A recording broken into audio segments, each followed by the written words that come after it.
आकाशवाणी दिल्ली प्रस्तुत करता है विशेष फोन इन कार्यक्रम रेडियो डॉक्टर।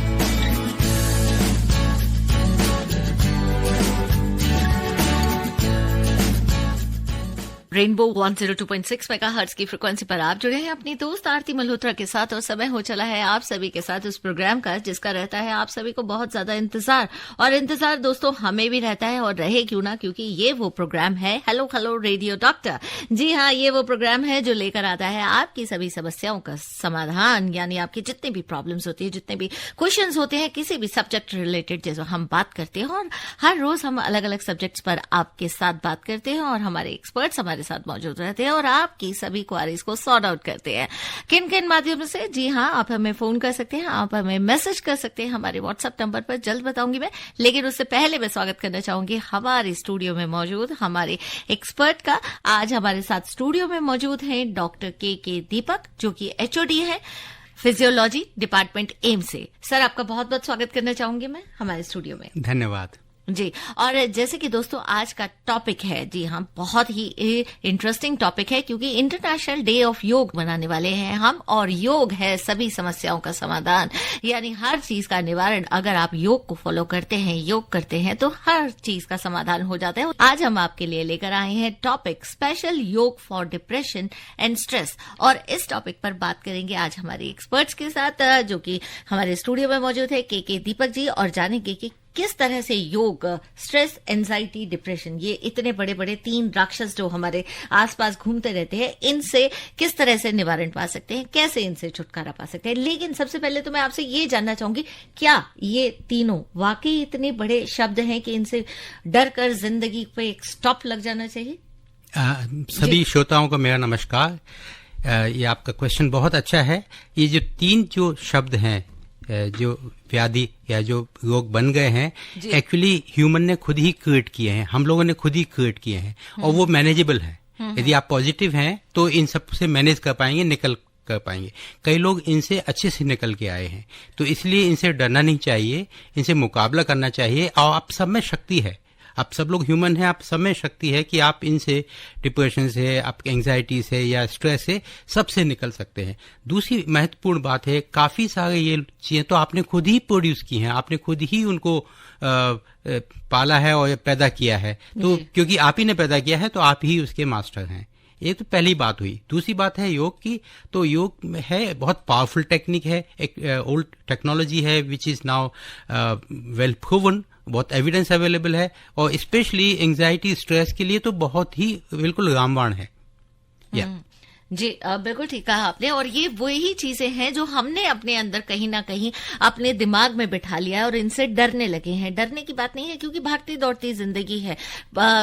देखा जाए तो परेशानियां हैं, हर एक लेवल पर है। अगर कोई छोटी सी चीज भी नहीं मिलती तो भी हम परेशान हो जाते हैं और कहीं ना कहीं उसे एंजाइटी का नाम देना शुरू कर देते हैं। तो कहीं ना कहीं जो डर है हमने अपने दिमाग में बना रखा है। इस डर से आज आपको निजात दिलवाएंगे और आपको बताएंगे कि कैसे आप कौन कौन सी ऐसे स्टेप्स हैं, कौन कौन से ऐसे योग हैं, कौन कौन से ऐसे आसन हैं जिनको आप फॉलो कर सकते हैं और इनसे दूर हो सकते हैं। अभी लेती हूँ एक छोटा सा ब्रेक और उसके बाद आप सभी के साथ आती हूँ। आप सुन रहे हैं विशेष फोन इन कार्यक्रम रेडियो डॉक्टर।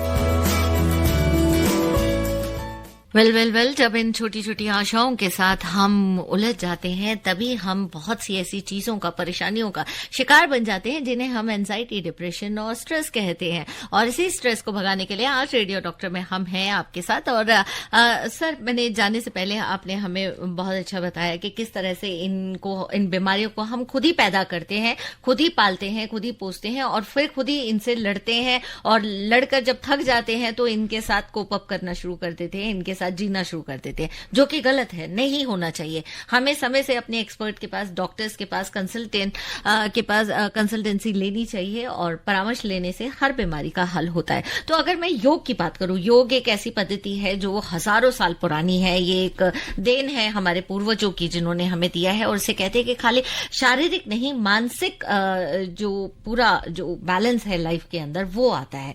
तो किस तरह से डिफाइन करेंगे आप इसे? योग को देखा जाए तो योग एक होलिस्टिक अप्रोच है जी। इसके बेसिकली 3 कंपोनेंट हैं जो इजीली मोस्ट डुएबल कंपोनेंट है आसन, जो फिजिकल फॉर्म में होते हैं, जिनसे आपको थोड़ी एक्सरसाइज की जो फायदे हैं वो मिलते हैं।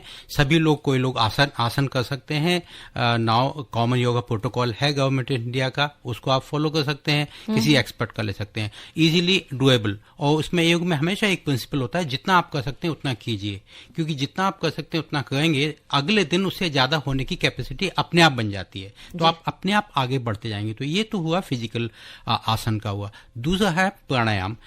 प्राणायाम एक ब्रीदिंग ऐसी कंट्रोल है जो हमारे वॉल्यूशनल कंट्रोल में हम खुद कंट्रोल कर सकते हैं। एक साइड तो हम उसको कंट्रोल कर सकते हैं, लेकिन दूसरी साइड वो बॉडी की फिजियोलॉजी को बहुत अच्छा पॉजिटिव शेप देती है इसे, क्योंकि इससे हमें ऑक्सीजन मिलती है, इससे हमारी एक्सरसाइज भी होती है, उससे अब ब्रेन का सर्कुलेशन और काफी सर्कुलेशन अच्छा बढ़ता है, तो वो एक अच्छी चीज है।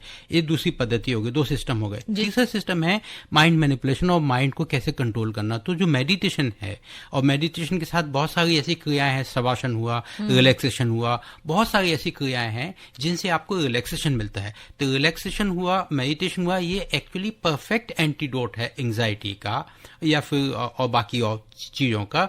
ये तीनों को मिला के एक बहुत अच्छा सामंजस्य, बहुत अच्छा एक सिस्टम बन जाता है, जो आपका बॉडीली मैनिपुलेशन है, ब्रीदिंग मैनिपुलेशन और माइंड मैनिपुलेशन। तो इस तरह से this is a very good antidote, जो इसका स्पेशली एंजाइटी और स्ट्रेस के लिए तो बहुत ही अच्छा है। इसको मैंने पहले बोला था रामबाण है। तो इस तरह से हम डिफाइन करना चाहेंगे योगा, विच इज डुएबल।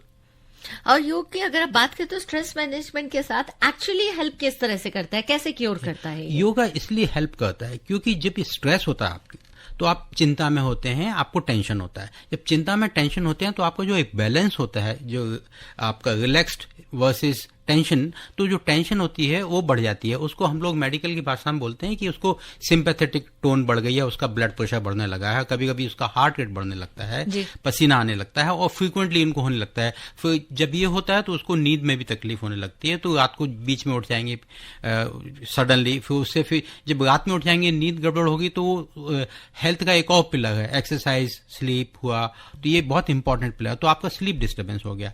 ये डिस्टर्बेंस होने से आपका जो सिस्टम है वो बिगड़ गया, हायर सिंपैथेटिक टोन की तरफ चला गया, मतलब ब्लड प्रेशर ज्यादा बढ़ने लगा। जो योगा है वो एक्चुअली ऑपोजिट करता है। वो सबसे पहले तो आपका जो सिंपैथेटिक टोन है, जो एंजाइटी से रिलेटेड टोन है, ब्लड प्रेशर है, सबसे पहले उनको कम कर देता है। और नॉट ओनली कम करता है, आपको जो स्टिमुलस बाउंड रिस्पॉन्सेज हैं, आपको जब भी कभी कभी जल्दी गुस्सा खा जाते हैं, कभी जल्दी ब्लड प्रेशर, उसको सबसे पहले ये ब्लंट कर देता है, ये पूरा ब्लंट कर देता है। तो सबसे अच्छा ये एंटीडोट है सिंपैथेटिक रिस्पॉन्स के लिए, जो उसके हॉलमार्क्स हैं, जो इसके पॉइंटर्स हैं। और इसके बाद क्या करता है योगा, आगे जाके आपकी जो रिलैक्सेशन कैपेबिलिटी है, और जो आपको capacity to digest, capacity to relax और कैपेसिटी टू बिकम काम, वो बढ़ा देता है। इसको पैरासिम्पैथेटिक टोन बोलते हैं। तो ये बहुत अच्छा एक बैलेंस योगा आपको सिखाता है, आपको स्ट्रांग भी बनाता है। आपको जो कैपेसिटी होती है to deal with any stimuli which is a noxious और हार्मफुल स्टिमुलाई, उसको डील कर लेता है। तो yoga is a very beautiful system to maintain a balance. जी बिल्कुल। आपने मेडिटेशन का नाम लिया था, मैं यहाँ पे ये जानना चाह रही हूँ कि meditation is a part of yoga. Meditation is a part of yoga. Yoga is a big system. Yoga में काफी सारी स्टेप्स हैं, सिंपल टू कॉम्प्लेक्स स्टेप्स। जो लास्ट स्टेप होती है जिसको हम समाधि बोलते हैं, वो मेडिटेशन के बाद होती है। तो meditation is a part of yoga. Okay अब हम कुछ हमारे पास सवाल आ गए हैं, हम वो सवाल भी ले लेते हैं। ये सवाल है प्रकाश चंद्र का, रोहिणी दिल्ली से। ये कह रहे हैं कि I cannot sit properly on the floor, I cannot sit in padmasan, can I do yoga on chair, I am a patient of anxiety. तो प्रकाशन सुनिए, देखिए, एक तो आपको देखना पड़ेगा आपकी एज क्या है। अभी पद्मासन में बैठना कोई 60-70 साल का भी लोग बैठ सकते हैं। जैसे मेरी उम्र अभी 65 होने वाली है और मैं पद्मासन में बहुत अच्छे से बैठ पाता हूँ। तो ये कैसे होता है? ये प्रैक्टिस से होता है। आप पद्मासन फुल नहीं बैठ सकते हैं, क्रॉस लेग बैठ सकते हैं, धीमे धीमे बढ़ा सकते हैं। जो ह्यूमन की कैपेसिटी है उसको आप देखिए कि आप बढ़ा पाएंगे। वो तो ये बात है। यदि कोई ऑर्थोपेडिक प्रॉब्लम है या और कोई प्रॉब्लम है वो अलग बात है। यदि आपको कोई प्रॉब्लम नहीं है तो ऐसी कोई वो नहीं है कि आप नहीं बैठ सकते हैं। ए मैटर ऑफ टाइम, 6 महीने 1 साल में आप कर पाएंगे। दूसरा आसन भी कर पाएंगे जो आप नहीं कर सकते हैं। दूसरा, आप ये सोचते हैं एंजाइटी की वजह से पद्मासन नहीं बैठ पाते हैं, तो इसमें कोई बात नहीं बनती है। एंजाइटी है, एंजाइटी को दूर करना है, वो अलग बात है। और क्रॉस लेग बैठना और पद्मासन बैठना अलग बात है। एक और बात है, जब आप पद्मासन बैठते हैं, कोई जरूरी नहीं आप परफेक्शनिस्ट हो, क्रॉस लेग हो ऊपर जाओ, उतना आप मत सोचिए। You start with the cross leg, simple sitting on the floor, practice कीजिए सिटिंग ऑन द फ्लोर, तो आप ये कर पाएंगे। और दूसरे, आपने बोला कि सपोर्ट का सिस्टम, इफ यू फेल, आपको लगता है बिल्कुल फेल हो गए हैं, आपको डॉक्टर ने कंसल्टेशन किया हो कि आप क्रॉस लेग नहीं बैठना चाहिए, आपको घुटनों का बड़ा तकलीफ है, जिसमें घुटनों में डिजेनरेशन हो चुका है, कुछ ऐसी बातें हैं जिसमें आपकी लिमिटेशन होती है, तो आपको अवॉइड करना है। मैं फिर भी बोलूंगा आप डॉक्टर से कंसल्ट कर लीजिए आपको, लेकिन ये कहेंगे कि कैपेसिटी बढ़ाना 10%, 5% कोई भी कभी भी बढ़ा सकता है। आपने देखा होगा 80 साल तक के, 100 ईयर्स तक कई लोग क्रॉस लेग्स में बैठ सकते हैं, पद्मासन लगा सकते हैं। It's a matter of practice. जी बिल्कुल। हमारे पास एक और क्वेरी है, ये मैसेज है अर्चना का मेरठ से। इनकी एज है 43 इयर्स और ये कह रही है सूर्य नमस्कार मैं करती हूँ 30 बार रोज करती हूँ, तो क्या ये सूर्य नमस्कार एंजाइटी और स्ट्रेस में मुझे हेल्प करेगा और ये बीपी के लिए किस तरह से फायदेमंद है?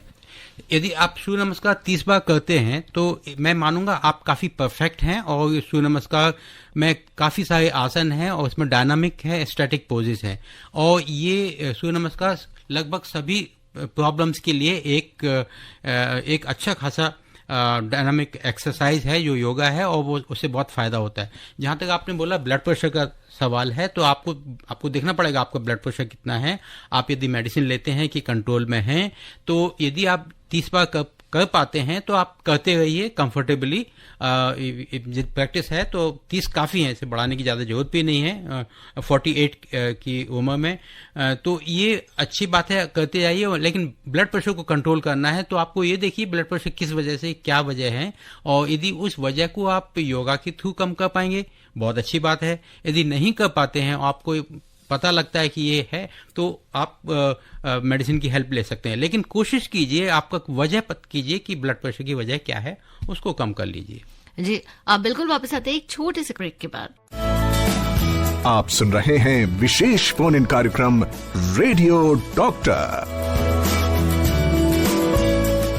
बिल्कुल वापस हम आप सभी के साथ और प्रोग्राम चल रहा है रेडियो डॉक्टर। हम अपने मैसेजेस लेते हैं और मैसेज है ये पेट की चर्बी कम करने के लिए, ये इन्होंने मैसेज किया है जगदीशपुर हाया घाटा से और जिला समस्तीपुर बिहार से। ये जानना चाह रहे हैं कि पेट की चर्बी कम करने हेतु सरल योग व्यायाम के साथ साथ खान पान व समय पर नसीहत देने की कृपा करें। ये जानना चाहते हैं जी। मोटापा और वेट गेन एक बड़ी प्रॉब्लम है और सबसे पहले ये पेट से ही स्टार्ट होती है जी। तो सबसे पहले आपको ये पता करना पड़ेगा ये क्यों हो रही है और आप कब से हो रही है। नॉर्मली जब आप बच्चे थे, जब खेलते कूदते थे, यंग थे, तब आप बहुत अच्छे से फिट थे, लेकिन समय के साथ बढ़ते बढ़ते आपकी जो बॉडी एनर्जी की डिमांड कम होती गई और आपने खाना वही रखा।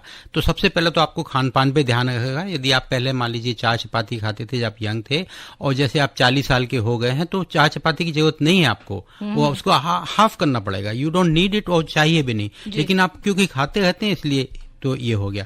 सबसे पहले तो खान पान पे ध्यान रखना पड़ेगा और एक बैलेंस डाइट जिसमें आप फ्रूट्स एंड सैलड्स ले सकते हैं, जिससे आपको वॉल्यूम भी मिल जाता है। आपको वॉल्यूम चाहिए तो वो मिल जाता है, ये इंपॉर्टेंट बात है। दूसरी इंपॉर्टेंट बात है, हम लोग एक्टिविटी समय के साथ जैसे बढ़ते हैं, उम्र बढ़ती है तो लोगों की एक्टिविटी कम हो जाती है। बच्चे होते हैं, खेलते हैं, कूदते हैं और काफी दौड़ते भागते हैं। जब जैसे आप एज बढ़ती है तो आपकी एक्टिविटी धीरे धीरे कम हो जाती है और 40-45 के बाद तो और भी कम हो जाती है। आप एग्जीक्यूटिव हो गए, चेयर पे बैठे हुए हैं, तो बैठे बैठे ही आपका दिन बीत जाता है, फिर आप खाना कैसे डाइजेस्ट करेंगे। तो उसके लिए आपको एक्टिविटी बढ़ाना पड़ेगी।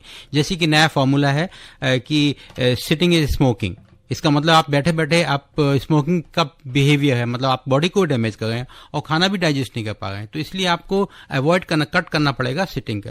WHO की गाइडलाइन है कि हम लोगों को जो अपनी फिजिकल इनएक्टिविटी है उसको कम करना होता है, उसको हमको रिड्यूस करना था कि हमारे दिन में मान लीजिए 10% 20% फिजिकल इनएक्टिविटी है, आप एक्टिव हैं। कई लोगों की तो 90% इनएक्टिविटी होती है। जो लोग अपने बैठे हुए हैं एक चेयर पे दिन भर 7 घंटे 8 घंटे उसके बाद सो गए, तो वो इनएक्टिविटी को हमको कम करना है और एक्टिविटी को बढ़ाना है।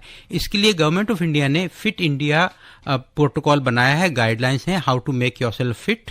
ये उसकी वेबसाइट पे अवेलेबल हैं, आप देखिए। उसमें हम लोगों ने काफी सारी एक्टिविटी डाले हुए हैं और फिट इंडिया मिशन का मैं आपसे बोलूंगा आप फिट इंडिया मिशन को विजिट कीजिए। जी बिल्कुल, और इन सभी बातों को आपने ध्यान में रखना है और हमारे साथ बनाए रखना, और आपके मैसेजेस लगातार आने चाहिए। और अब बहुत जल्द हम आपके साथ जुड़ेंगे अपनी फोन लाइन के माध्यम से भी। फिलहाल एक ब्रेक। आप सुन रहे हैं विशेष फोन इन कार्यक्रम रेडियो डॉक्टर। जी बिल्कुल, वापस हम आप सभी के साथ प्रोग्राम को आगे बढ़ाते हैं। और आज हमारे साथ हमारे स्टूडियो में मौजूद है डॉक्टर के दीपक, जो कि एचओडी हैं फिजियोलॉजी डिपार्टमेंट एम्स से। और इनके साथ हम आगे बढ़ते हैं इस प्रोग्राम में। आप जुड़े रहिए, बने रहिए हमारे साथ। और अभी ब्रेक पर जाने से पहले हमने बहुत सारी बातें की और बहुत सारे मैसेजेस है। अभी एक मैसेज और मैं लेना चाहूंगी सर। ये मैसेज है रघुविंदर सिंह का, जो कि कह रहे हैं कि मेरा मैसेज आप जरूर पढ़ दीजिए।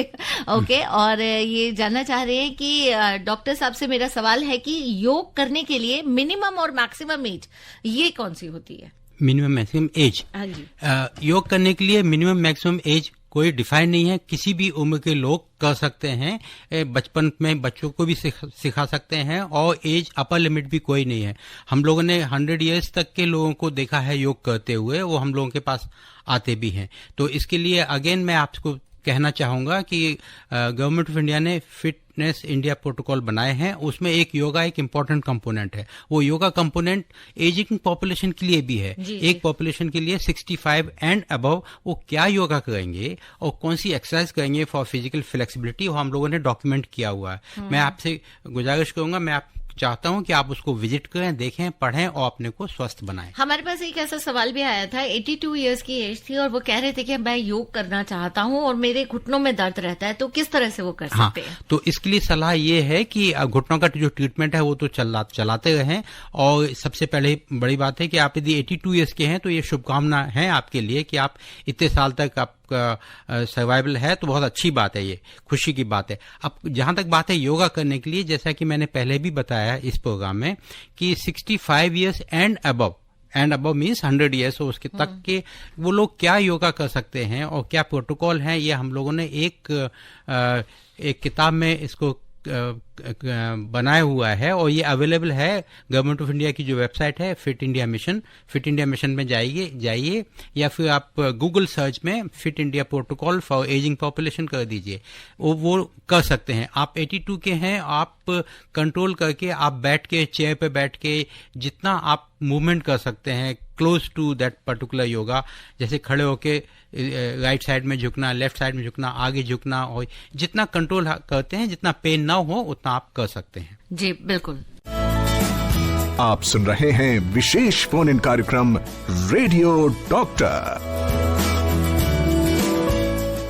जिंदगी का साथ निभाने और आप सभी का साथ निभाने के लिए बिल्कुल आगे हम रेडियो डॉक्टर सुन रहे हैं। आप हमारे साथ रेनबो 102.6 मेगाहर्ट्ज की फ्रिक्वेंसी पर हमारे साथ हमारे एक और कॉलर जुड़ चुके हैं, आइए उनसे बात करते हैं।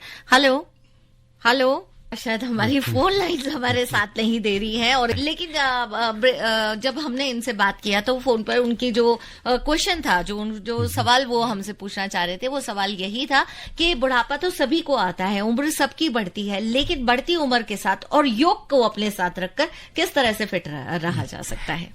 जी, बढ़ती उम्र के साथ योग का डिमांड और भी बढ़ जाता है। जो आप कंफर्टेबल योग कर सकते हैं उसको आप बढ़ा सकते हैं, उसके साथ आप कंबाइन कर सकते हैं फिजिकल एक्टिविटी एक्सरसाइजेस, और वो सब गाइडलाइंस भी अवेलेबल हैं। तो इस तरह से आप अपने को हंसी खुशी जिंदगी को आगे बढ़ा सकते हैं और आपका अपना परफॉर्मेंस मेंटेन कर सकते हैं। अब आप चिंता छोड़ दीजिए, स्ट्रेस छोड़ दीजिए, टेंशन सब छोड़ दीजिए, तो ये कोई बात होगी नहीं, इसे आप खर्चे। तो इसके लिए मेरी ढेर सारी शुभकामनाएं। जी, डॉक्टर साहब, मैं आपसे ये भी जानना चाह रही थी कि हमारी बॉडी सिस्टम्स ऐसे कौन कौन से होते हैं जिन पर एंजाइटी, डिप्रेशन ये ज्यादा इफेक्ट करती है? क्योंकि ये एक ऐसा सवाल है जो हम सभी के दिमाग में बहुत ज्यादा गूंजता है। जब आपको स्ट्रेस होता है, एंजाइटी होता है, तो ये कम से कम लगभग सभी ऑर्गन सिस्टम को अफेक्ट करती है। सबसे पहले ये आपकी साइकोलॉजिकल मेकअप है, जो ब्रेन है, उसको अफेक्ट करती है, जिसमें आपको स्ट्रेस हो जाता है और फिर आप स्ट्रेस एक ही चिंता में आप घुलते जाते हैं, या तो आपको फियर होता है और वो बढ़ता जाता है। यदि आप उसको कंट्रोल नहीं करते तो आपका फियर बढ़ता जाता है, आप सोचते हो कि अब आज आगे सब अंधकार है। तो जब ये सब होने लगता है, आपकी सिंपैथेटिक टोन बढ़ जाती है, तो चांसेस है आपका ब्लड प्रेशर बढ़ने लगेगा, आपका जो ऑटोनॉमिक रेगुलेशन है, जो blood pressure, heart rate, sweating regulation है, वो गड़बड़ जाएगा। उसके बाद सबसे बड़ा जो इफेक्ट करता है, जो ब्लड वेसल्स पे इफेक्ट करता है, जो आपकी धमनियां हैं, जो आर्टरीज हैं, वो कंस्ट्रिक्ट हो जाती हैं, सिकुड़ने लगती हैं। इससे क्या होता है, ब्लड प्रेशर बढ़ने लगता है। उसके साथ ही जो ऑर्गन बाकी जिनको टिश्यू सप्लाई, ऑक्सीजन सप्लाई करती है, जो कि जैसे कि आपने कोविड में देखा, सबसे बड़ी प्रॉब्लम होती है कि ऑर्गन को सप्लाई नहीं मिलती है, तो ऑर्गन क्राई करने लगते हैं। वो ऑर्गन कोई सा भी हो सकता है, वो ऑर्गन हार्ट भी हो सकता है। तो जो हार्ट की ब्लड वेसल जब कम सक्रिय हो जाएंगी, जिसको आर्टियोस्क्लेरोसिस बोलते हैं, उससे क्या फिर blood supply to the heart भी कम हो जाती है, तो हार्ट का पंपिंग में बड़ी प्रॉब्लम आती है, उसमें चांसेस है एंजाइना और तो आगे सिस्टम होने लगते हैं, तो इससे हार्ट को अफेक्ट करता है। इस तरह से वो बाकी ऑर्गन जैसे स्किन को, जैसे देखा है जब आप लोगों को टेंशन होता है, एंजाइटी होती है, तो स्किन पे एक तेज होता है, एक चमक होती है, वो भी खत्म होने लगती है, क्योंकि उसका भी सर्कुलेशन ठीक से नहीं रहता है। तो इस तरह से ब्रेन अफेक्ट हुआ, हार्ट अफेक्ट हुआ, स्किन अफेक्ट हुई, और भी जो भी हैं फंक्शन, जीआईटी, सबसे बड़ा जीआईटी पे इफेक्ट पड़ता है। जब आप माइंड शांति नहीं होती और शांति से खाना नहीं खाते हैं, तो आपका डाइजेशन भी गड़बड़ जाता है। तो सबसे पहले देखा है, सबसे पहला इफेक्ट किसी को होता है तो आपको लगता है पेट में तकलीफ होगी, तो आपका जो डेली की हैबिट्स हैं उसमें तकलीफ होती है, खाना डाइजेस्ट नहीं होता है, अपच हो जाता है और इधर उधर का टेंशन होने लगता है। ये सबसे बड़ी बात चालू जाती है। उसके बाद ये होता है कि आपको एक सेंसेशन होता है, पेन का सेंसेशन, नॉर्मली वो अंडर कंट्रोल में होता है, लेकिन जैसे ही आपको स्ट्रेस हुआ तो अब यू बिकम सेंसिटिव, आपको छोटा भी कोई भी चीज आपको तकलीफ देने लगती है, पेन होने लगता है। तो इस तरह से ये सबसे बड़ी तकलीफ है कि ये बाकी सिस्टम्स को ये बिगाड़ देता है। इसी तरह से वो किडनी हुआ और बाकी जो ऑर्गन हुए, इनफैक्ट ब्लड सप्लाई तो सभी ऑर्गन को जाती है, तो इस तरह से ये काइंड ऑफ पेन सिस्टम, मतलब सारे सिस्टम को अफेक्ट करता है और सबका डाउन रेगुलेशन शुरू कर देता है। यदि आप वापस आ जाते हैं स्ट्रेस से और एंजाइटी कम करने से, तो सारा हेल्थ का सिस्टम इतना अच्छा है, you can regain the good health. जी अब बिल्कुल, अभी हम लेते हैं एक ब्रेक और उसके बाद वापस आते हैं आप सभी के साथ। आप सुन रहे हैं विशेष फोन इन कार्यक्रम रेडियो डॉक्टर। जी बिल्कुल, हम आप सभी के साथ हैं और चलते चलते हम आपसे ये जानना चाहेंगे डॉक्टर साहब कि ऐसे कौन से आसन हैं जिनको हम रोज की दिनचर्या में, रोज के अपने रूटीन में अपना सकते हैं, इजीली उनको कर सकते हैं और इस तरह की प्रॉब्लम से छुटकारा पा सकते हैं। सो योग एक्चुअली डेली करना चाहिए और डेली आप कम से कम 15 मिनट करें और 15 से लेके जो लोग करना सकते हैं 30 मिनट तक करना चाहें वो करें। तो इस योग में 3 कंपोनेंट ऐसा हम शुरुआत में बनाया था। कुछ फिजिकल कंपोनेंट होना चाहिए, कंफर्टेबल आसन, आप ऐसा कीजिए, गवर्नमेंट ऑफ इंडिया का कॉमन योगा प्रोटोकॉल अवेलेबल है और जैसा मैंने पहले बताया फिट इंडिया मिशन में भी एक योगा का कंपोनेंट है। उसमें हम लोगों ने जो योगा आप करना चाहे, प्रिस्क्राइब्ड योगा है वो आप कर सकते हैं, उसमें 15 मिनट से ज्यादा टाइम नहीं लगता है और 15 मिनट में हम लोगों ने तीनों चीज को बैलेंस किया है। जो आसन है उनको बैलेंस किया है, प्राणायाम है, ब्रीदिंग एक्सरसाइज उनको किया है और थोड़ा सा टाइम मेडिटेशन या कंसंट्रेशन के लिए दिया हुआ है। एंड ये कोई भी लोग कर सकते हैं, सभी लोग सभी रिलीजन के कर सकते हैं, इसमें नॉन रिलीजियस, इस सिंपल बॉडी रिलैक्सेशन टेक्निक है एंड फिजिकल स्ट्रेंथनिंग है। तो इसमें कौन से हैं सारे डिटेल अवेलेबल हैं, आप करना चाहें तो डेली इसको प्रैक्टिस कीजिए, इजीली अवेलेबल हैं और सुविधा अनुसार या सामर्थ्य अनुसार आप जो बढ़ाना चाहें वो आप बढ़ा भी सकते हैं, क्योंकि योगा बिकम्स वेरी यूजफुल। कई लोग योगा ऑफिस में भी योगा कर सकते हैं, जब टाइम मिलता है तब भी योगा कर सकते हैं। तो इस तरह से आप टाइम भी सेव कर सकते हैं और योगा भी कर सकते हैं। तो यही कहना चाहूंगा, आप योगा को अपनाइए और स्वस्थ रहिए, मानसिक स्वास्थ्य को अच्छा बनाइए और खुशी रहिए और लोगों को ये बताइए कि कैसे करते हैं और आपको क्या क्या फायदा हुआ, ये भी आपको लोगों को शेयर करना चाहिए। Remain positive and do yoga. जी बिल्कुल, ये तो रही बात पॉजिटिविटी की। अपने खान पान में भी कुछ बदलाव योग के साथ साथ हम कर सकते हैं। क्योंकि होलिस्टिक अप्रोच में आपको सारे सिस्टम को ठीक करना है एंड जो हमारा जीआईटी सिस्टम, जो पेट का सिस्टम है, बहुत इंपॉर्टेंट है। ये कहा जाता है आप जो खाते हैं वैसे ही सोचते हैं और जो खाते हैं वही बॉडी में लगता है। बात भी सही है। ये जो इनपुट है, इनपुट तो हमारा बेसिकली खाना है और हवा है। तो खाने में क्या खाना है, ये आपको एक्चुअली जो ट्रेडिशनल डाइट्स होती हैं जो इंडिया की जो होती हैं बहुत अच्छी होती है, उनको आप आप लेते आना चाहिए। जी बिल्कुल, healthy food, healthy thinking and healthy lifestyle, सिर्फ यही है आपको हर चीजों से, हर प्रॉब्लम से आपको बचा कर रख सकता है। तो डॉक्टर साहब, आपका बहुत बहुत धन्यवाद आज हमारे साथ आने के लिए और हमारे लिसनर्स के लिए इतनी अहम जानकारियां शेयर करने के लिए।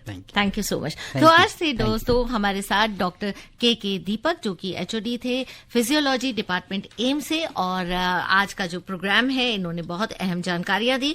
और आप अपने फीडबैक्स हम तक पहुंचा सकते हैं। उसके लिए आपको करना क्या है, healthairdelhi@gmail.com पर आप अपने सुझाव, अपने फीडबैक्स हम तक पहुंचा सकते हैं। और साथ ही मैं ये भी कहना चाहूंगी कि योग को अपनाकर हर रोग से आप दूर हो जाए, और यही कामना दिल से करते हैं हम। फिलहाल इस प्रोग्राम को अभी यहीं पर विराम देना होगा। अभी आप आकाशवाणी दिल्ली से विशेष फोन इन कार्यक्रम रेडियो डॉक्टर सुन रहे थे। कार्यक्रम की प्रस्तुतकर्ता थी शालिनी मित्तल।